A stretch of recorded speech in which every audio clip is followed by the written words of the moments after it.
today with David Amsterdam, who's the president of investments in the Eastern region for Colliers at 1155 Avenue of the Americas.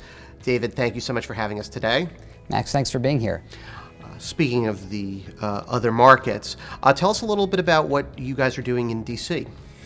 D.C. is an interesting market right now. Kind of going against what we talked about in New York, the investment sales market in D.C. is actually held pretty strong year over year. We just saw two assets trade over $1,200 a foot, so I think that demand remains healthy in the district. I think that we're about to see, or we're seeing right now, a lot of supply come online. We saw 1.6 million square feet last quarter, which is about as much as the past 5 quarters combined.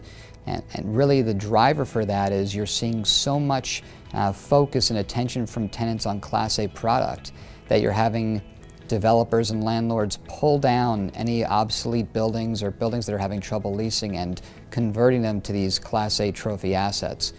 The only issue we see with that is with a high vacancy rate, we're adding additional product into the market. So I think DC itself will be interesting to watch over the next few quarters. Northern Virginia, I think, is doing well, recovering well. Areas like Tyson's Corner, large blocks of space are no longer available. I think you attribute that to government contracting, increasing office jobs in that market. So DC office market is strong.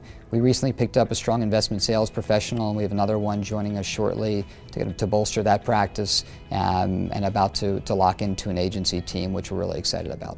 Speaking of government and real estate, you yourself did have a role in a mayoral campaign of Paul Massey. How did real estate inform that? Can real estate inform politics? So I think, it's interesting. We certainly covered all 5 boroughs pretty much every inch over the course of Paul's campaign. I think how real estate really kind of intersected with the political community was that I believe a lot of real estate decision makers and those that work within our industry are involved, mostly on the periphery, but they do get involved in the political arena to some extent. So it was interesting, I think, for me to meet with a number of folks I hadn't yet connected with in the real estate community to understand what was important to them, especially those that live and work here in New York City. David, thank you so much for having us today. It was a pleasure. Thank you, Max. I appreciate it.